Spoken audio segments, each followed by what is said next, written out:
Assalamualaikum warahmatullahi wabarakatuh. Masih di seputaran Desa Ketitang, Kecamatan Jumo, Kabupaten Temanggung. Jika kemarin kita membahas tentang keindahan di balik pahatan nisan sepuh Komplek Makam Wali Mangkuyudo, kita juga sudah membahas tentang megah dan wibawanya bangunan Masjid Wali Mangkuyudo. Untuk kesempatan kali ini, kita akan mencoba membahas tentang sejarah Wali Mangkuyudo dari beberapa sumber yang terkait akan hal itu. Seperti biasa, sebelum membahas tentang sejarah Wali Mangkuyudo, saya akan menyatakan tentang kegiatan yang saya lakukan. Saya pribadi bukanlah seorang pelajar pernah mengenyam pendidikan tinggi, apalagi sekolah dalam bidang kesejarahan dan ilmu pendidikan yang membahas tentang adat budaya di Indonesia. Saya hanya seorang pengagum sejarah dan tinggalan dari leluhur Nusantara. Dari sini, mulai mengupas tentang sejarah Wali Mangkuyudo dari beberapa sumber yang sekiranya menarik untuk ditampilkan. Untuk yang pertama, sumber ini berasal dari alamat jejakmangkuyudo.blogspot.com. Sang penulis mengumpulkan data-data termasuk mengumpulkan informasi dari buku yang berjudul Babat Tanah Jawi, Balai Pustaka 1932. Buku tersebut adalah hasil catatan dari pupuh-pupuh babat Tanah Jawi yang dikumpulkan oleh Belanda yang masih dalam bentuk tembang. Sang penulis menyampaikan tentang sejarah yang dibahas masih menggunakan huruf Jawa kuno yang kadang sang penulis tidak bisa memahami, dan babat ini membicarakan tentang Wongso Citro atau Raden Tumenggung Mangkuyudo I. Sama seperti saat mendapatkan fotokopian babat Tanah Jawi in prosa atau G.G. Mainsman tahun 1847. Penulis juga menerangkan tentang sosok Wali Mangkuyudo. Dalam penyampaian, Wali Mangkuyudo bukanlah seorang religius atau penyebar agama Islam. Berbeda dengan cerita rakyat yang berkembang di telinga masyarakat yang menyatakan bahwa Wali Mangkuyudo digambarkan sebagai seorang tokoh yang berjubah putih dan memiliki tingkatan keilmuan setara dengan Wali Songo. Saya pribadi sependapat dengan sang penulis walaupun berbeda caranya. Bagaimana cara mencari tahu tentang siapakah sosok Wali Mangkuyudo sebenarnya? Jika memang diakui Wali Mangkuyudo adalah sosok alim ulama atau umaro, seharusnya bangunan makam dan pahatan nisan sudah dibuat ukiran khusus oleh abdi kinasih, santri atau para mursyidnya yang memberikan keterangan bahwa beliau sosok alim ulama atau umaro penyebar agama Islam yang benar-benar memiliki tingkatan keilmuan setara dengan Wali Songo. Karena bangunan makam dan pahatan nisan adalah identitas penggambaran karakter sosok yang sebenar-benarnya diakui kewaliannya. Jadi sosok Wali Mangkuyudo adalah seorang tokoh penting dalam sistem tata negara atau abdi negara pada masa pemerintahan Mataram Islam Amangkurat. Nah, di belakang nanti kita jelaskan tentang perihal pahatan nisan dan bangunan jirat makam yang bisa memberikan keterangan tentang alim ulama atau umaro atau pejabat pemerintahan. Kita lanjutkan tentang sumber keterangan dari sang penulis lagi yang bersumber pada pupuh-pupuh babat Tanah Jawa yang sudah diabadikan pada masa kolonialisme Belanda. Dalam babat Tanah Jawinya Mainsman diceritakan bahwa Mangkuyudo I atau Ki Wongso Citro hanyalah orang biasa yang dihormati di Kedu, seperti dalam cuplikan naskah berbahasa Jawa ini.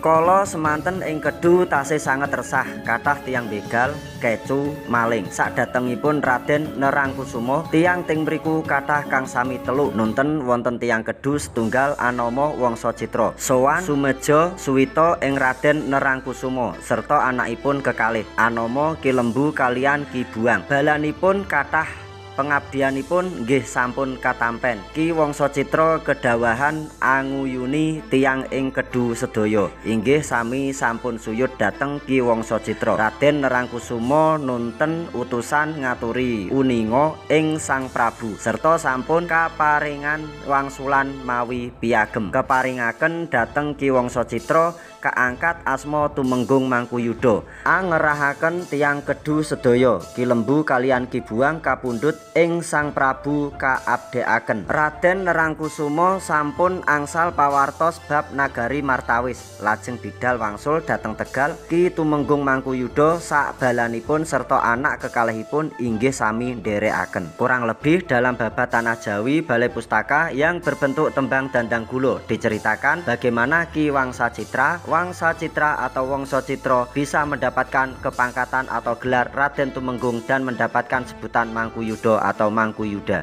Nanging Ki Wangsa Citra ing mangkin pan ing ngadhep déning wong akathah dadi gegunungan dhewe aning desa ing Kedhu. Datan ana lengganeng kapti sira Ki Wangsa Citra prakoso ateguh kelawan bawa leksana. Marmitane kinalulutan wong cilik sira Ki Wangsa Citra. Kawarna wau kang lumaris kang anama Arya Sindureja nenggih katitang jujuke semana sampun rawuh ing katitang rerep tumuli Ander kang pamondokan ing desa Supenuh Kawarna Wangsa Citra. Sikra sowan mring Sindureja tumuli sarwi ambekta segah. Sakalangkungan denira mintasih Sindureja lega ingkang manah dening tumingal sekehe wong Kedhu kathah rawuh pan sumuyut sarwi tur bekti sira Ki Wangsa Citra kang dadya gegunung wong ing Kedhu ing ngirupan Sindureja sekalangkung denirasih marang Ki Wangsa Citra. Malah aksara jinunjung linggih apan didamel bebundelira. Tiyang Kedhu sekatahe yata sampun arembug kintun serat dateng tetegil mring susunan mangkurat.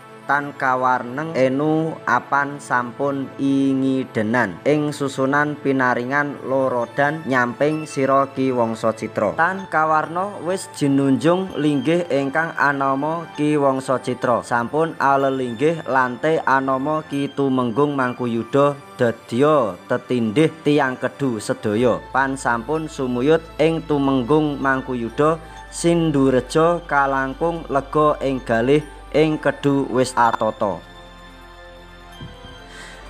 Dari kedua sumber bahan pustaka tersebut dapat ditarik sebuah kesimpulan bahwa Mangkuyudha I atau Ki Wangsa Citra atau Kyai Wangsa Citra adalah seorang yang dihormati karena kekuatannya bukan ahli agama atau wali atau panembahan. Bahkan dalam Babat Tanah Jawa, tembang diceritakan secara detail bagaimana Arya Sindureja yang berasal dari Njumo atau Njumo Temanggung. Sindureja bernama Tumenggung Pranantaka yang kemudian berhasil melaksanakan tugas dari Amangkurat Amral untuk mengambil kembang Wijayakusuma dan diangkat menjadi adipati dengan nama Sindureja. Dan Wangsa Citra sebenarnya masih famili dari garis Ki Ageng Karotangan.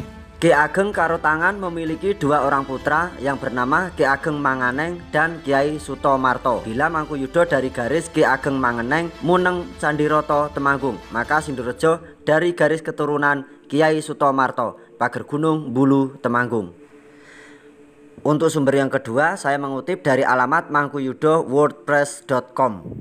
Dalam catatannya, Mangkuyudha adalah nama yang diberikan oleh Amangkurat Amral kepada Kyai Wangsa Citra yang berasal dari Njumo, Kabupaten Temanggung, wilayah Kedhu pada masa penumpasan pemberontakan Trunajaya. Nama Mangkuyudha sendiri sudah disandang oleh seorang punggawa Trunajaya yang berhasil menguasai ibu kota Pleret. Sebagai gambaran sejarah, saat Trunajaya memberontak dan menggalang kekuatan dari tanah Brangwetan atau Jawa Timur dengan kekuatan pasukan Madura yang kuat, mereka berhasil menduduki ibu kota Pleret atau ibu kota Mataram Islam pada zaman Amangkurat Agung. Menurut Babat Tanah Jawi, saat Pleret dikepung, Amangkurat Agung melarikan diri. Raja Lalem ini tak mendapat simpati dari para bangsawan. Dalam sebuah cerita, sebelum lari bersama anak-anaknya ke Tegal, diceritakan ia mengalami gangguan jiwa karena shock. Trunajaya sendiri adalah salah satu menantunya.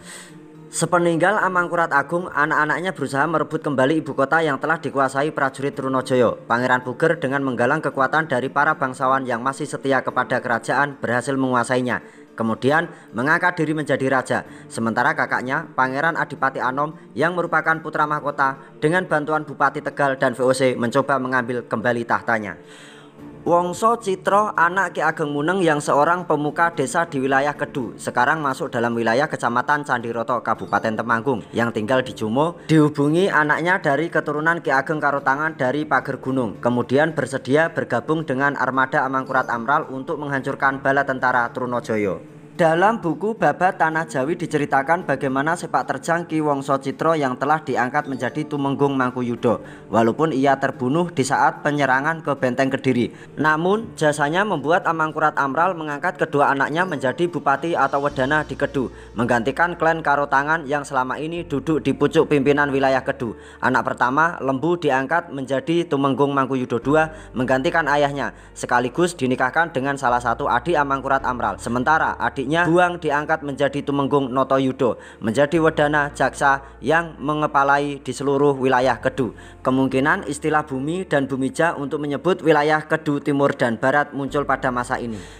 Dalam banyak tulisan baik babat maupun serat dari kedua anak Kiai Wongso Citro, inilah banyak tokoh penting dalam perkembangan kerajaan Mataram hingga turunannya dilahirkan. Misalnya pada zaman pasca Perang Giyanti, dalam banyak serat maupun babat yang diceritakan oleh kalangan Mangkunegaran, dikisahkan Tumenggung Mangkuyudo menjadi negosiator bagi Pangeran Sambernyowo atau Mangkunegaran I dan Kasunanan. Mangkuyudo tersebut juga memberikan tanahnya untuk sebagai keraton Mangkunegoro. Mangkuyudo yang berjasa bagi Mangkunegoro tersebut juga akhirnya menjabat sebagai Patih Kasunanan Solo dengan nama Adipati Sindurejo. Sementara nama Tumenggung Notoyudo tidak lepas dari perkembangan paku alam. Seperti yang terjadi pada makam tokoh-tokoh tersebut di desa Ketitang, Jumo, Temanggung, segelintir orang dengan menggunakan sumber tak jelas menuliskan Mangkuyudo dari Demak, seperti hendak mengaburkan sepak terjang sejarah Mangkuyudo yang pernah tertulis dalam banyak babat dan serat, seperti hendak mengatakan bahwa hanya orang-orang dari Demak yang pantas disebut wali adalah orang-orang yang suci. Bila memang dari Demak, apa sumbernya? Karena jelas dalam buku Bawarna disebutkan bahwa Tumenggung Mangkuyudo adalah Bupati Bumi Kedu sebelah dan Tumenggung Notoyudo adalah Bupati Bumijo Kedu sebelah. Tugas keduanya selain sebagai kepala pertanian di wilayah Kedu untuk menyuplai bahan makanan istana, juga sebagai kepala agama Islam kedua wilayah tersebut. Ada sumber yang sangat menarik yang perlu ditampilkan lagi atau kupas dengan alamat walimangkuyudo.wordpress.com. Dengan pernyataannya mengungkap bahwa Wali Mangkuyudo merupakan kerabat dari Kanjeng Sunan Kalijaga. Diterangkan bahwa masa kehidupan Wali Mangkuyudo sangat berjasa dalam menyebarkan agama Islam di kawasan Temanggung.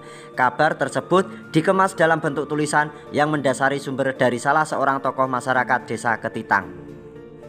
Pendapat saya pribadi tentang penelitian siapakah tokoh yang disebut dengan sebutan Wali Mangkuyudo. Apakah Wali Mangkuyudo adalah sosok alim ulama sekelas Wali Songo? Gelar atau istilah wali dalam pandangan umum. Pada umumnya, gelar wali yang disematkan kepada salah seorang tokoh yang dituakan, orang yang pertama kali membuka suatu daerah yang memiliki ilmu tasawuf sekelas dengan ulama atau umaro, dan tingkatan kepemimpinannya setara dengan Wali Songo. Sedangkan wali dalam pandangan mutlak adalah wali adalah seorang tokoh atau orang yang dituakan pada sebuah tempat yang menjangkau seluruh pedesaan, misalnya tokoh adat. Wali juga disematkan pada orang tua murid yang sedang belajar di dunia pendidikan. Bahkan wali juga bisa disematkan oleh seorang tenaga pengajar, misal seorang guru. Wali juga bisa disematkan pada seorang tokoh yang dipilih untuk mewakili suatu acara, misalnya wali nikah. Jika orang tua dari temanten wanita maupun temanten laki-laki sudah tiada, maka wali nikah tersebut bisa diwakilkan oleh orang lain. Jadi kesimpulannya, Wali Mangkuyudo bukanlah sosok alim ulama yang memiliki ilmu agama setara dengan Wali Songo. Dan kenapa demikian? Wali Mangkuyudo hanyalah seorang tokoh yang secara kebetulan beliau diangkat menjadi tumenggung untuk memimpin suatu daerah karena beliau memiliki keahlian khusus di bidangnya dan berguna untuk keamanan negara yang diembannya. Untuk pernyataan lain yang menyatakan Wali Mangkuyudo bukanlah sosok alim ulama adalah pernyataan tersebut terdapat pada bangunan makam beliau, terutama pahatan nisan yang sudah memberikan jawabannya bahwa beliau bukan sosok waliwo sekelas Wali Songo, bukan ulama, bukan pula umaro, melainkan seorang tumenggung yang dipilih oleh pepundennya untuk memimpin suatu daerah. Batu nisan beliau terpahat dengan ukuran tumpal trisula, menandakan beliau adalah seorang tumenggung dari Mataraman yang mengabdi kepada Raja Mataram Islam Amangkurat. Habis 9 ya berarti pantes karena memang tadi di antara saya kalau pedet gambar ya Mas. Di antara makam tadi memang ada ciri khas pahatan dari Hamengkubuwono nan. Makanya saya kaget loh. Pakubuwono Mataram Islam kok ono Jogjanan. Itu kan setelah Mataram Islam pecah itu belum. Nisan itu menggambarkan atau memberikan keterangan itu belum terjadinya pecah antara perjanjian Giyanti. Tapi kok wis ono ning kono. Nah iki nek misale tadi dirunut ya 1750-an lah. Iya. Kan kayaknya itu 1750 itu belum. 1755 baru pecah. Ngoten. Berarti kuwi indikasine awal-awal percaya to. Dadi Mungkin. Akan tetapi, jika memang beliau sosok alim ulama atau umaro yang tingkatannya keilmuannya setara dengan Wali Songo, seharusnya pahatan nisan tersebut terdapat ukiran Purnama Sidi. Nah, pahatan Purnama Sidi pada nisan telah memberikan keterangan beliau adalah seorang alim ulama atau umaro yang setingkat kewaliannya setara dengan Wali Songo. Tumenggung Mangkuyuda tidak pernah hidup pada zaman di mana Kanjeng Sunan Kalijogo sedang mencetak sejarahnya. Selisih angka tahunnya kisaran 200 tahun. Jadi sangat tidak mungkin jika Kanjeng Sunan Kalijogo pernah bertemu dengan Tumenggung Mangkuyuda atau menyebarkan agama Islam pada era yang sama. Karena masa kehidupan atau masa keemasan Kanjeng Sunan Kalijogo terjadi pada masa pemerintahan Demak Bintoro pada tahun 1500-an. Sedangkan Tumenggung Mangkuyuda memiliki sepak terjang pada masa pemerintahan Amangkurat II kisaran 1700-an.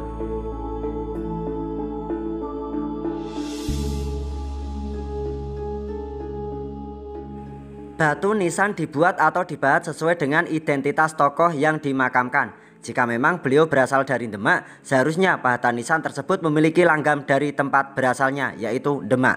Jika kita melihat, pahatan batu nisan Tumenggung Mangkuyuda memiliki langgam Mataram Islam Amangkurat atau lebih dikenal dengan langgam Hanyokrokusuman Alit. Setidaknya kita sudah melakukan tawaduk kepada sesepuh yang memperjuangkan hak-hak kita di masa itu, sehingga kita bisa menikmati hasilnya sampai sekarang.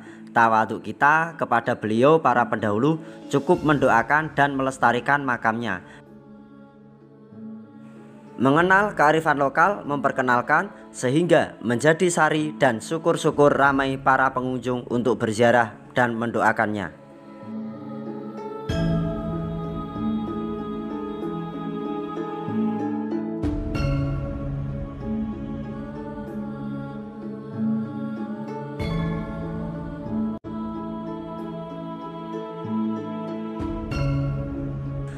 Tetap semangat, tetap rendah hati, tetap nguri-nguri tinggalan sejarah dari leluhur Nusantara. Salam merdeka.